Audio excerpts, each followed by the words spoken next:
To some, this is actually the first time working outside your country, and you may not really understand the work ethics in another country. And to some, maybe they've had a good experience. They understand the work ethics when it comes to working in your country and abroad. I uploaded a video recently about your work colleague not being your friend, and you should be mindful of the kind of informations you share with your work colleague. Now, I filmed that video and I got some responses. I got some people who actually emailed me their experiences. Also said I should emphasize on the work policies as well, which I already had in mind to do before I got those messages. So in today's video, I'll be sharing another update with you so you understand what it is when you're working in the UK. When it comes to working in the UK, it's different from working overseas where you've been. To be honest, I've had both experiences. I worked overseas, came in here, worked, and also grew to the position of a manager, understanding the company policies and everything. Hey guys, welcome back to my channel. My name is Fajira. If you're joining me for the very first time, I'm so happy to have you all in our beautiful family. For my returning subscribers, thank you for always coming back to watch my videos. I really do appreciate. God bless you. If you're new to this channel or you're seeing this beautiful face for the very first time, I share content on UK immigration, migrating to the UK, work in the UK, like everything you can think about the UK. If you're interested in such content or you know anyone who may be interested, please do like and share this video with your friends and loved ones. So each time I upload a new video, you're going to be the very first person to see that video. As earlier mentioned, I've been in the UK for the past 13 years of my life. I've worked in various positions, and I shared a video recently about someone who I had a consultation with, and she lost her COS because of what she did and what her colleague did to her. In as much as I know that as an employee, you have to be loyal to the company that have employed you, which is what we look at for. At the point you're not following the company's policy, then you're definitely going to put yourself in problems. So I talked about the story of the lady. She traveled, and so I will leave the video just on the screen and also in the pinned comment so that you can go back and watch that video so you don't make such mistake. Now, I got so many messages. Some people wrote their experiences. You can also read the comments as well, the comment section. And I got some messages as well that I should talk about the company policies and everything. Yeah, when it comes to company policies, this is one thing that, especially I would say the African communities, I actually made those mistakes as well at the start, because there is this big company's handbook or maybe documents that you may be sent, and because you're unable to understand it, you will just be doing your normal thing like the way you have been doing back home, and you won't know when you are making a mistake or you're going against the company's policy. Now, every organization have their policies when it comes to maternity, when it comes to bereavement, when it comes to, like, they have their policies, and once you sign up your contract, the policies are in your contract. Sometimes it could come as an extra handbook, or sometimes it could be part of your contract. When signing your contract, it is very important, when I mean very important, to read from the beginning to the end. Someone who I had a consultation with, I think sometime last year, she did not take any of her holiday, and at the end of the day, the year was coming to an end, and once the year comes to an end, you have lost that holiday. And she was making a problem with the company. Now, I know some companies are not really up to date in trying to remind employees of their holidays and so on. In this case, she said nobody reminded her, so she couldn't take it any further, because the contract she signed stated that if you don't take your holiday between January and December, that holiday is lost and will not be paid for. Whereas some companies' policies, their holiday starts from the 1st of April to 31st of March, like in the organization where I work. It used to be from the 1st of April to the 1st of March. And if you don't take it within that time, then it's lost. So what the HRO will usually do is to remind employees before the end of the calendar year to take their holidays. Now, what you have to do as an employee, you have to be aware of everything about your organization, so you don't start making problems with them, because there are some problems that you make with your organization, and at the end of the day, it will look as if you don't even know what you're doing. First, once you sign your contract, make sure you read the contracts, so that just in case you're a woman, you're pregnant, you know when to book your maternity leave. You know when to inform your employer that you're pregnant, and they start giving you flexible hours and so on. You don't wait until you lose a pregnancy before you tell them that I was pregnant, I was supposed to be on flexible shifts or flexible hours, but I didn't inform you, now have lost the pregnancy. If you are someone who is always on high risk whenever you're pregnant, you have to inform your employer. What the company's policy enables you to do. You read the handbook and understand it. There was somebody that actually lost her dad recently, and she didn't know that she was entitled to 3 days compassionate leave, because I work in an organization that I also educate my team members about the company's policy. And I said to her, have you informed your company? She said, I have not informed them. I said, you have to inform them and find out if you're entitled to 3 days compassionate leave. When she did, she was able to find out that she was entitled to 3 days compassionate leave.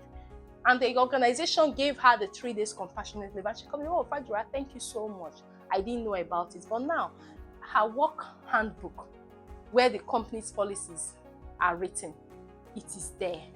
So please, if you're a new migrant, or this is not only to new migrants, if you're currently working in any organization in the UK, just ensure that your work handbook, you read it to understand, so you know what you're entitled to and what you're not entitled to. You know what you're allowed to do and what you're not allowed to do. As I talked about this lady, yes, she went to her country on a holiday, approved holiday, but later extended it, lying that her grandma died when her grandma had died long time ago. That was not right.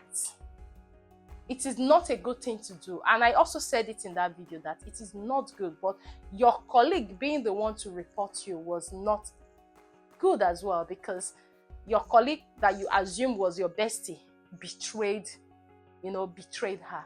So please, once you get an employment in the UK and you are sent your contract to read, please read to understand your contract. And if there is a company's handbook that carries the company's policy and everything, you have been sent, read to understand it. And if you don't understand anything, ensure you contact your manager or maybe your HR, because they are there to support you. They are there to make you understand what that is, instead of confiding in your colleague who is also an employee that is looking for a way to grow in that organization. So please, when it comes to work, like I said in the UK, working in the UK is quite different than working overseas. I've had both experiences and I cannot compare. You have to be honest. You have to show seriousness and passion. You want to grow in the UK, you have to show passion for your job. But this is not like passion in the sense that you're dying, you're killing yourself just to impress the manager. You have to genuinely show that this job, let's say you're a carer, this job I'm doing, I'm passionate about this job and I'm happy to continuously do this job. For instance, somebody was sacked not so long, and I think I've talked about this in the past, going to pray for a patient who is on end of life care. And a lot of migrants coming from overseas don't even understand that these patients have already been informed that they are going to die. They give them time. It's not like where we came from that nobody wants to accept the fact that, oh, this person is going to die, so time. We don't accept that. But please don't bring it to your organization in the UK. You will land in problem. There was a new migrant that came in also last year, and she was assigned to a patient who is on palliative care. This lady went there and was praying and speaking in tongues, telling the patient, don't worry, you will not die. I know we have faith and we are people that really work with faith, and to an extent, faith has worked for some of us as well. But when it comes to workplace, you have to live your religion. You're a Muslim, you're a Christian, whatever religion you practice, you have to leave it behind and work according to the work policy. After she did all the prayers and everything, of course, there is a camera that the family of the woman has kept to watch her while she was dying and so on. They saw it and were like, why would a care worker come to confuse and give our mother a false hope? That was a problem. And when she said she was just doing what God asked her to do. Yes, I know that God can lead us to do so many things in different places, but when it comes to workplace, guys, you have to be very professional. UK, you cannot say I did not know. When you had made a mistake like that, you cannot say I did not know, I did not read the work policy. So please, if you have been employed newly or you're currently working in the UK and you have signed your contract or maybe you have your company's handbook and you have not read. Please go back and read it so you understand your holiday entitlement. You understand how many weeks, if you want to resign, you have to notify your organization. You understand if you're going on maternity or paternity leave or adoption leave, you know when to apply and how many days you're to get, or how many weeks or how many months your company is going to be paying you before you start receiving the government statutory pay. These are things that you don't need to always go and meet your HR or maybe your colleague to tell you. It is in the company's handbook or maybe your contracts. One of my subscribers that has always been following me for years sent me this message and said, I have a former co-worker which also lost his job in a similar manner after watching that video. He took sick leave and then decided to go extra shift somewhere else. Unfortunately for him, one of the senior members of the staff saw him in the same location where he was doing the extra shift. My point is that you should also stress that we should always try to follow the rules. There are rules. What this person said was 100% correct. You can't tell your employer here that you're sick. Let me even emphasize on that. Once you're sick in organization, maybe you've been sick for more than 3 days, the information will be sent to HMRC and they will organize your sick pay. It depends on your company's rules and policy, which is why I say you should read your company's rules. So if you lie from this story she has said that you're sick and you're working elsewhere in another organization, then you're committing fraud. Because this one will even be the HMRC contacting you, because if one organization is processing your sick leave and the other organization is processing your pay, work hours or whatever, then you're committing work fraud. I don't know the exact name given to it, but you have to be careful. This happened to somebody that this person knows. How will you lie to your employer that you're sick, you're off sick, and you're going for a shift somewhere else? So please, it's very important that you abide to the rules of the organization that have brought you to the UK, because every organization have got their rules, their policies, their regulations. At any point you're not abiding to their rules and regulations, then you're doing yourself. So guys, please like and share this video with your friends, those who are currently working in the UK and any part of the world, and even from your country, because you don't go against the company policies and you expect the company to stand for you. They won't stand with you, because it's written and it's assumed you have read and you have signed it. So anything that goes wrong, you will be held responsible. So just before you start your job, make sure you understand what you're signing to.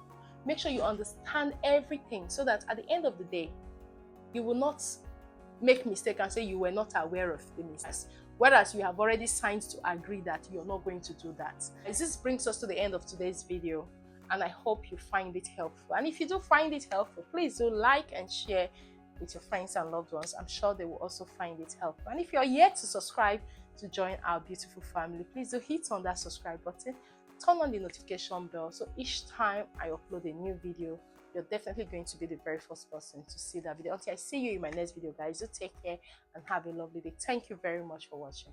Bye bye for now.